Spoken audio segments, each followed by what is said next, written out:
কি বলতো রাহুল, তোমার ওই ব্রো ঋদ্ধি, আমার ওই বোন খড়ি, ওদের মাথায় কোনো বুদ্ধি নেই, একেবারে ব্রেনলেস যাকে বলে। আমরা যা বোঝাবো ওরা ঠিক তাই বুঝবে। ওদের সামনে যদি আমরা খুশি হওয়ার অ্যাক্টিং করি ওরা মেনে নেবে, যদি আমরা দুঃখ পাই ওরা সেটাও মেনে নেবে, আমরা যদি ভয় পাই ওরা সেটাও মেনে নেবে। যেভাবে এতদিন ধরে তুমি ওদের সামনে নাটক করে গেছো ওরা মেনে নিয়েছে, এখন আমার অ্যাক্টিং দেখেও ওরা বিশ্বাস করে নিয়েছে। রাহুল, কি ভেবেছিল কি ওরা? হ্যাঁ, আমার জন্মদিনের দিনকে আমাকে শখ দেবে, একটা অন্যের বাচ্চা নিয়ে এসে আমাকে মানুষ করার দায়িত্ব নেবে, আমি সব মেনে নেবো চুপ করে? ভয় পেয়ে যাবো আমি? না না না না না না না, আমি কোনোদিনও সেটা মানবো না। এবার খেলবো আমি, খড়িকে হারাবো আমি। 1 বছর কি 100 বছরেও খড়ি আমাকে হারাতে পারবে না, কিছুতেই হারাতে পারবে না। তোমার এই রাগ, তোমার এই ভেঞ্জেন্স, কিন্তু তোমার বোন ঋদ্ধি ফর দ্যাট ম্যাটার আমার উপরেও পিটিয়ে নিতে পারতে, যা মনে আসতো তাই করতে, গায়ে তুলতে পারতে। এই বাচ্চাটার সঙ্গে এটা করার কোনো দরকার ছিল না। এত বড় বাড়ি আমাদের, এত লোক, সবাই মিলে মানুষ করে দিত, কোথাও না কোথাও ঠিক পড়ে থাকতো, তোমাকে ফিরেও তাকাতে হতো না ওর দিকে। কি অসুবিধা হতো বল দুতি? এই শোনো, বুকার মতন না একদম কথা বলবে না। কি অসুবিধা হতো দুতি? তুমি আমার অসুবিধা কোনোদিনও বুঝতেই পারবে না। ঋদ্ধি একদম ঠিক কথা বলে, তোমার স্বভাব মেয়েদের নিয়ে ছিনিমিনি খেলা, তাই না? এই শোনো, তোমার আর 5টা গার্লফ্রেন্ডের মতো টোপ ফেলে তোলা ব্রেনলেস মেয়ে আমি না। আমি এই বাড়িতে এসেছি এই বাড়িতে রাজত্ব করব বলে, তোমার মেয়ে মানুষ করতে নয়। না না, আমি দুতি সিংহ রায় হতে পারিনি ঠিকই, কিন্তু আমি দুতি সেনগুপ্ত হয়ে নিজের যোগ্যতায় সিংহ রায় জুয়েলার্সের ব্র্যান্ড অ্যাম্বাসেডর হয়েছি। বাইরের কোনো একটা উটকো মেয়ের জন্য আমি তো আমার ক্যারিয়ার স্যাক্রিফাইস করব না, কিছুতেই করব না।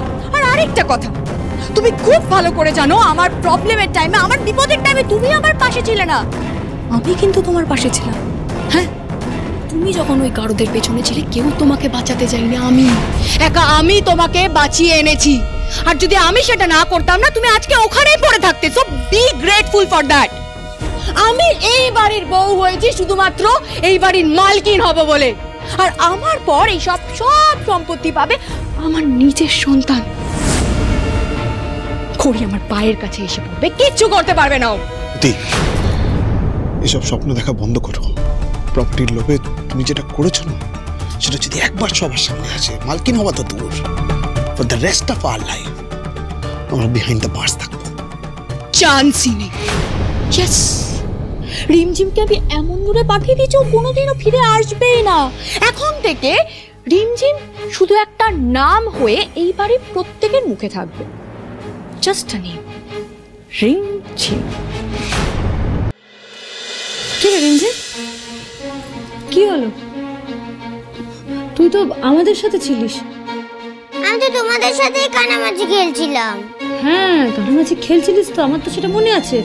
মেশো তোর হাত ধরেছিল, তারপর আমি যখন খেলতে খেলতে একটু পড়ে যাচ্ছিলাম, মেশো আমাকে ধরতে এলো, তোর হাত ছেড়ে দিয়ে। তারপর কি হলো রিমঝিম? তুই কোথায় চলে গেলি? আমি তো একা একা কোথাও যাইনি, তুমিই তো বলেছিলে একা একা কোথাও না যেতে। তাহলে কে নিয়ে গেল তোকে? আমাকে মিমি নিয়ে গেছিল তো। মিমি আমায় বললো তোমার মায়ের কাছে যাওয়ার জন্য খুব মন খারাপ হচ্ছে, তাই না? চল আমি তোকে মায়ের কাছে নিয়ে যাব। তারপর কি হলো জানো? একটা লোক এসেছিল, একটা লোক গাড়িতে আমাকে উঠিয়ে নিয়ে গেল। অনেকবার তোমাকে ডেকেছি, খড়িমাসি খড়িমাসি, কিন্তু সাড়াও পাইনি আমি। তারপর তো আমাকে এই ঘরটাতে নিয়ে আসলো। দিদি,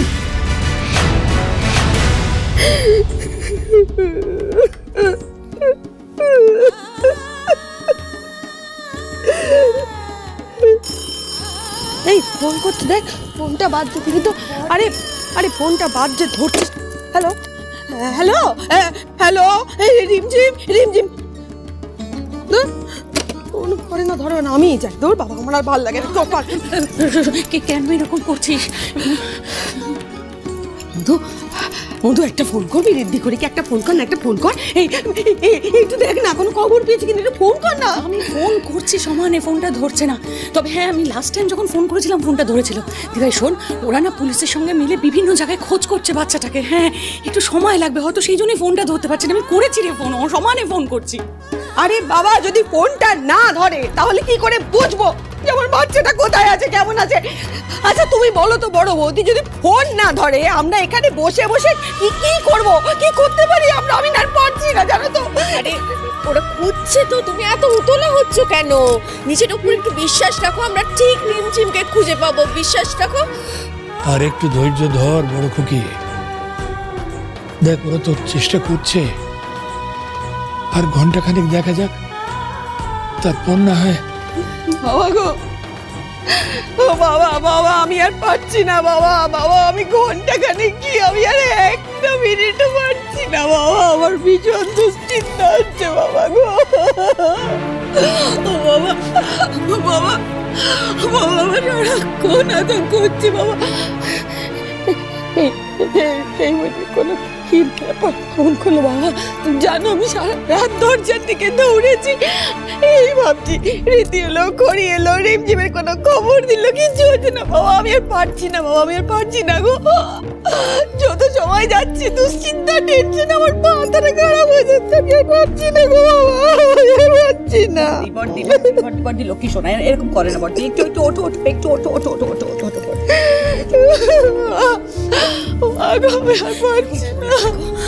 আমি তোমায় বলছি তো, তুমি ঈশ্বরের উপর একটু ভরসা রাখো না বড়দি, দেখবে সব ঠিক হয়ে যাবে, বাচ্চাটাকে খুঁজে পাবো আমরা। এরকম করো না প্লিজ লক্ষ্মীটি, এরকম করো না। একটা দুধের শিশু, হ্যাঁ, ভগবান ওর সঙ্গে কেন এমন করলেন বলতো? হ্যাঁ,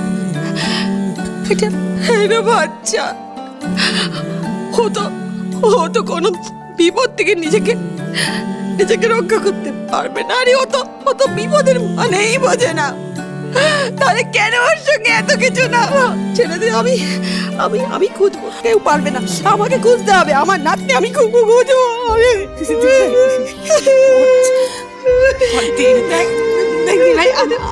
কাঁদে না, আমরা সবাই মিলে তো একটু আনন্দ করবো বলে গেছিলাম বল। হ্যাঁ, বাচ্চাটাকে একটু আনন্দ দেবো বলে। এবার এরকম একটা কাণ্ড যে ঘটে যাবে, এটা তো আমরা কেউ দুঃস্বপ্ন বুঝতে পারিনি, কিচ্ছু বুঝিনি। সেইটাই তো বুকে আরো জ্বালা হচ্ছে মধু। একটা মা মরা মেয়ে আমাদের বাড়িতে এসেছে, আমাদের দায়িত্ব ছিল ওকে দেখাশোনা করে সামলে যত্ন করে রাখা। আমরা পারিনি, এটা আমাদের ভুল, আমাদেরই ভুল, আমাদের গাফিলতি। শোনো না, তুমি এরকম কেন করছো বলো তো? তোমার তো শরীর খারাপ হবে এবার, ওদের একটু সময় দাও। সারা রাত ধরে ছেলে মেয়েগুলো রিমঝিমকে খুঁজছে। বিশ্বাস রাখো নিজের উপর, আমি বলছি ওরা ঠিক রিমঝিমকে খুঁজে আনবে, বিশ্বাস করো। বড়দি তুমি আমার দিকে তাকাও, একটু বোঝার চেষ্টা করো বড়দি। শোনো তো, আমার কথাটা শোনো।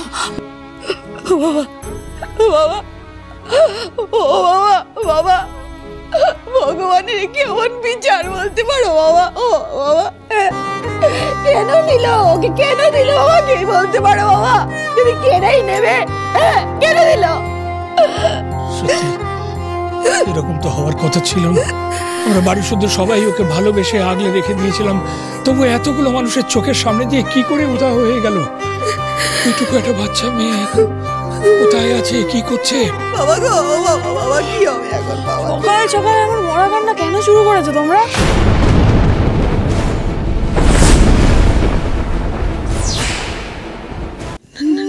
না মানে কাঁদছো কেন তুমি? এভাবে কান্নাকাটি করে তো কোনো লাভ হবে না। মা একটু শান্ত হও। এইভাবে কেঁদে তো আমরা রিমঝিমকে ফিরিয়ে আনতে পারবো না। যা হওয়ার তো হয়ে গেছে। বলো না দুতি, বলো না। খড়ি বলে গেছে, খড়ি রিমঝিমকে ঠিক ফিরিয়ে আনবে, খড়ি বলে গেছে দুতি। ওরা তো চেষ্টা করছে, তাহলে এত তাড়াতাড়ি হাল ছেড়ে দেবার কি আছে? মনের মধ্যে এই সমস্ত নেগেটিভ ফিলিংগুলোকে আসতে দিও না, বাদ দাও ওগুলোকে। আমি বুঝতে পারছি না আমি কিন্তু কি করব, আমি বলো কি করব? কাল থেকে নিজেকে বারবার মিথ্যে সান্ত্বনা দিচ্ছি যে রিমঝিম ফিরে আসবে, ফিরে আসবে রিমঝিম। তো এখন যত সময় যাচ্ছে তত মনে হচ্ছে না ও আর কোনোদিনও আমাদের জীবনে আমার কোলে ফিরে আসবে না। ও বড় ভাবি, তুমি তো বুঝতে পারছো বলো সত্যিটা? কাল সারা রাত ওই বাচ্চা মেয়েটা বাড়ি ফিরেনি, তোমার মনে হয় ও সত্যি ফিরে আসবে আমাদের জীবনে?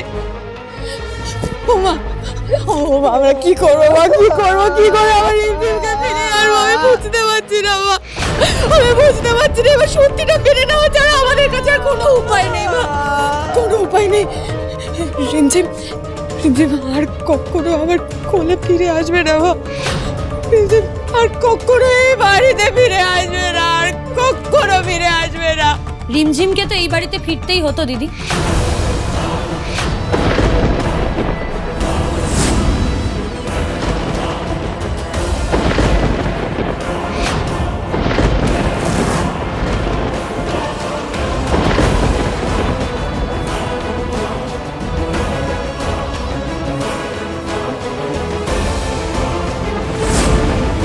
রিমঝিম এই বাড়ির মেয়ে, তাই এই বাড়ির প্রত্যেকে, বিশেষ করে আমি, সারা জীবন রিমঝিমকে দু হাতে আগলে রাখবো, ওকে রক্ষা করব।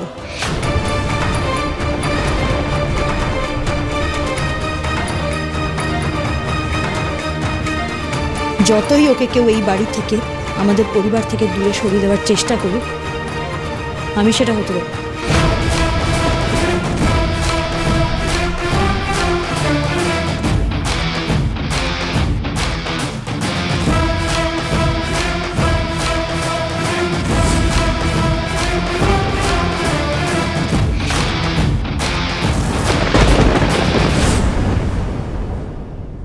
কাঠ ছড়া তো খুলছেই না, এত শক্ত, তো কিছুতেই খুলছে না। আরে ওরকম ভাবে টানাটানি করিস না দিদি, একটু সাবধান। পুরীর ট্রেন থেকে তো গাছ ছড়াটাই ছিঁড়ে গেছে।